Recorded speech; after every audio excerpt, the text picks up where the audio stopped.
परम सत्कार योग प्यारी सात संगत जी, प्यार और सत्कार से कहना धन निरंकार जी। सतगुरु की शिक्षा को जो अपनाता है, मानवता का शुभ चिंतक बन जाता है। उसको कुल सृष्टि ईश्वर का रूप लगे, एक रस रहता उसे छावना धूप लगे। श्वास श्वास में दाता का गुण गाता है। सात संगत जी, कितना सुंदर हमें इस गीत की लाइनों द्वारा समझाया गया है कि जो सतगुरु की शिक्षा को जीवन में अपना लेता है, वो मानवता का शुभ चिंतक बन जाता है। उसको सारे संसार में सभी ईश्वर का ही रूप लगते हैं और वो एक ही रस रहता है, चाहे छाव हो या धूप हो, चाहे दुख हो या सुख हो, हर श्वास में इस निरंकार के ही गुण गाता है और अपना जीवन बिताता है। जो ऐसा गुरसिख होता है वो सतगुरु के मन को भा जाता है और वो जीवन के हर पल का आनंद उठाता है। सात संगत जी दासी, आप सभी के आशीर्वाद से आप सभी का शुक्राना करते हुए ये विचार रखने जा रही है। इन विचारों द्वारा भी हमें यही समझाया गया है कि कर्म जिसका बोलता है, सच्चा वो प्रचारक है। जो स्वयं को ही सुधारे, सच्चा वो सुधारक है। जिस तरह सतगुरु बाबा हरदेव सिंह जी महाराज भी हमें अक्सर अपने विचारों द्वारा समझाते हैं, समझाते रहेंगे, ये नहीं वो कहीं चले गए हैं। सतगुरु माता सुदीक्षा जी के रूप में विराजमान है। हमें हमेशा यही समझाते रहे कि अगर हम किसी ऐसे रास्ते पर जा रहे हैं जहाँ पर कांटे ही कांटे हैं, तो उन कांटों को चुनना तो बड़ा मुश्किल हो जाएगा। इसलिए हमने मजबूत सोल वाले जूते पहनकर उन कांटों के ऊपर से चलना है और उस रास्ते को पार करना है। बाबा जी के कहने का भाव यही रहा कि जैसी भी परिस्थिति आ जाए, हमने इस निरंकार सतगुरु का सहारा लेना है। यही हमारा सच्चा साथी है, यही हमारा सच्चा सहारा है। सात संगत जी, किसी शायर ने भी लिखा है, नमाजे हक अदा होगी खुले मैदान में हमदम। नमाजे हक अदा होगी खुले मैदान में हमदम। हकीकत को जरूरत है न मस्जिद की न मंदिर की। हकीकत को जरूरत है न मस्जिद की न मंदिर की। इस शेर को यदि साकार रूप में देखना हो तो राष्ट्रपति भवन के सामने विजय चौक नई दिल्ली में पेड़ के नीचे होने वाले सत्संग कार्यक्रम के जो विचार हैं वो आप पढ़ लीजिए। ये जो दासी विचार रख रही है, सन 2009 की पत्रिका में से दासी विचार कर रही है, सन 2009 की पत्रिका के हैं। तो इसमें समझाया गया है कि अगर हम पिछला इतिहास देखना चाहते हैं अपने मिशन का, तो 2009 की पत्रिका को पढ़ें। उसमें राष्ट्रपति भवन के सामने विजय चौक नई दिल्ली में पेड़ के नीचे होने वाले सत्संग कार्यक्रमों का विवरण दिया गया है। यह वह जगह है जहां ऑफिस के लंच टाइम में दोपहर 1 से 2 बजे तक अध्यात्म प्रेमी सज्जन मिलजुल कर सत्संग करके आत्मिक आनंद प्राप्त करते थे। यद्यपि यह प्रोग्राम दिल्ली में होने वाले ऑफिस के प्रोग्राम के अंतर्गत आता है, परंतु इसका रूप मात्र किसी ऑफिस तक सीमित नहीं है। देश के विभिन्न भागों से संबंधित सैनिक महात्मा जो कुछ सीमित समय के लिए सेना मुख्यालय में आते थे, वे भी जन सामान्य इसमें नियमित रूप से भाग लेते थे। ये महात्मा कहने लगे कि मुझे ध्यान है कि सर्दियों में एक ऐसे सज्जन साथ संगत में आकर बैठे, सर्दियों के मौसम में एक ऐसे सज्जन इस साथ संगत में आकर बैठे जिन्हें उस दिन से पहले कभी देखा नहीं गया था। इस लेखक ने अंतर प्रेरणा के वशीभूत होकर उनका नाम पूछा और अपनी बारी आने पर स्वयं बोलने से पहले उस सज्जन की बात सुननी चाहिए। उनको बोलने का समय दिया गया। तो वो सज्जन ने बताया कि वे पहली बार कल यहाँ आए थे और उन्होंने, ये कई साल पहले की बात है, सर्दियों की, वो कहने लगे कि वे पहली बार कल यहाँ आए थे और उन्होंने सुना कि परम पिता परमात्मा को जाना जा सकता है, इसलिए आज वे परमात्मा को जानने के लिए ही आए थे। स्योंगवश उस समय वहाँ कोई ऐसे महात्मा मौजूद नहीं थे जिन्हें ब्रह्म ज्ञान प्रदान करने की आज्ञा हो, इसलिए शास्त्री भवन में कार्यरत एक प्रचारक महात्मा को फोन करके बुलाया गया और नए सज्जन को ब्रह्म ज्ञान की बख्शिश हुई। उसके बाद वे 61वें वार्षिक निरंकारी संत समागम में होने वाली सेवा में भी शामिल हुए और फिर उनके दिन प्रतिदिन डेली उनके दर्शन होते रहते थे।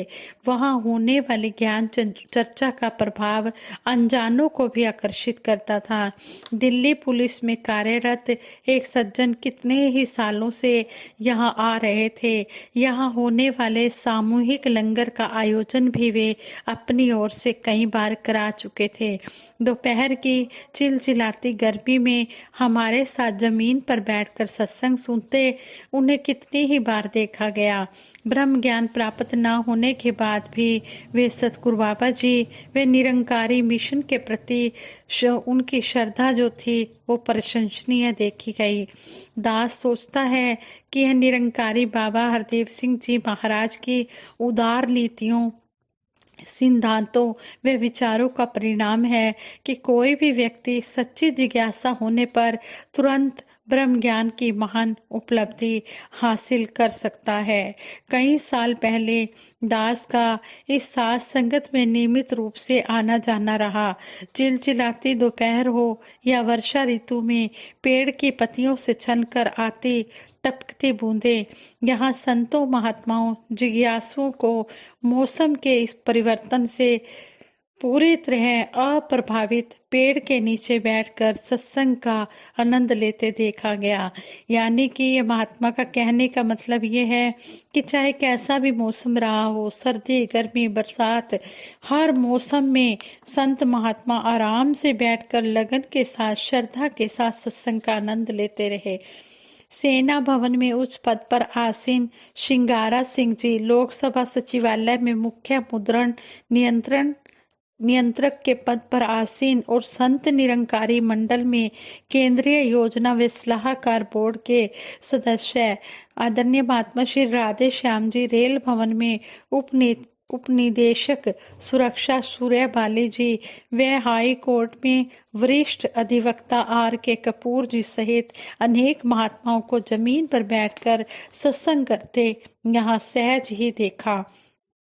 सर्वश्री कंवर सिंह यादव जी, महात्मा राकेश जोशी जी, महात्मा राम कुमार सेवक संपादक संत निरंकारी पत्रिका सहित अनेक सज्जन ऑफिस के वातानुकूलित वातावरण के मोह को छोड़कर यहाँ संतों महात्माओं के बीच बैठकर गौरव का अनुभव करते थे।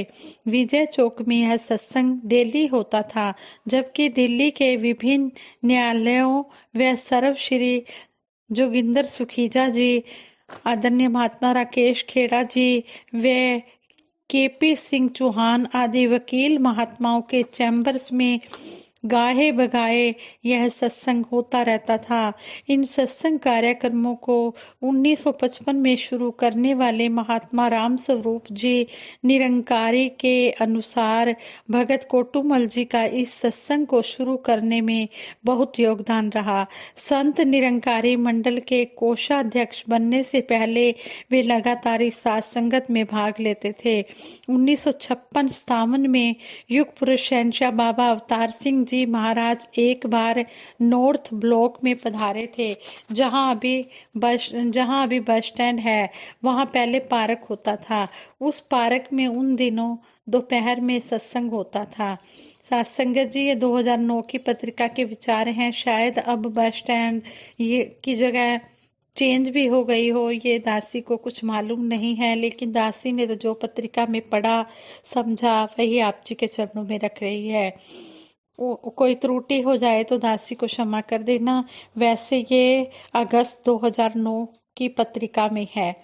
आप जी इन विचारों को उसमें पढ़कर देख भी सकते हैं। सतगुरु बाबा गुरबचन सिंह जी महाराज के आशीर्वाद भी लगातार मिलते रहे। बाबा जी स्वयं इन प्रोग्राम्स में गहरी दिलचस्पी रखते थे और इन प्रोग्राम्स में भाग लेने वाले जॉब करने वाले महापुरुषों को साल में एक बार तो अवश्य निरंकारी कॉलोनी में बुलाकर अपने आशीर्वाद शहनशाह जी दिया करते थे। बाबा गुरबचन सिंह जी महाराज दिया करते थे, सॉरी। उनके बाद सतगुरु बाबा हरदेव सिंह जी महाराज ने भी इस साथ संगत पर अपना आशीर्वाद बनाए रखा। 34 वर्ष के लंबे अरसे में अनेकों बाधाएं भी आई, परंतु थोड़े ही समय में फिर साथ संगत शुरू हो गई। इसमें सर्वश्री सूरज मोहन जी, संत अजायब सिंह जी व डॉक्टर देसराज जी, संत निरंकारी मंडल की पहली कार्यकारिणी के सदस्य ने भी कृपा की। अनेकों गवर्नमेंट ऑफिस, अर्ध गवर्नमेंट ऑफिस के साथ साथ अनेकों सार्वजनिक स्थानों, हॉस्पिटल्स, पार्क्स, नर्सिंग होम, औद्योगिक फील्ड्स, यूनिवर्सिटीज, महाविद्यालयों में कार्यक्रम शुरू हुए और चल भी रहे हैं। इस साथ संगत से 70 के दशक से जुड़े सर्व श्री महेंद्र लाल जी व सत्य मोहन जी अनेजा के अनुसार इस साथ संगत में सतगुरु बाबा हरदेव सिंह जी महाराज सतगुरु रूप में अवतरित होने से पहले 1979 में इस साथ संगत कृषि भवन में दर्शन दे चुके थे।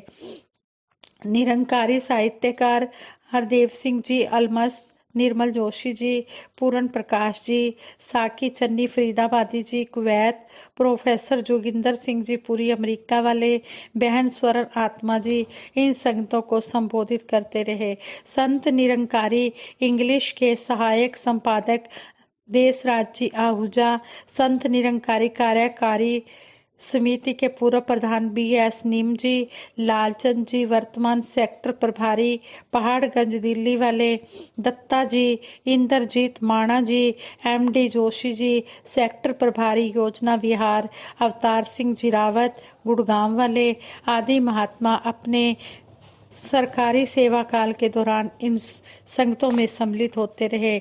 दिल्ली के बाहर इन कार्यक्रमों के संबंध में पत्रिका विभाग के प्रभारी व संत निरंकारी मंडल के सचिव श्री CL गुलाटी जी ने बताया कि 1963 में पंजाब सरकार के सचिवालय चंडीगढ़ में वे जब सेवारत थे, उस समय महात्मा धर्म सिंह जी शोक वहां जन संपर्क अधिकारी के रूप में कार्य कर रहे थे। उस समय सर्व श्री दिलीप सिंह जी चीमा, BS आनंद, HS कोहली व HR टक्कर सहित अनेकों महापुरुष वहां विभिन्न पदों पर नियुक्त थे। भोजन के लंच के समय, दोपहर के भोजन के दौरान वे सब एक साथ बैठकर खाना खाते थे और साथ ही हरी चर्चा भी होती रहती थी।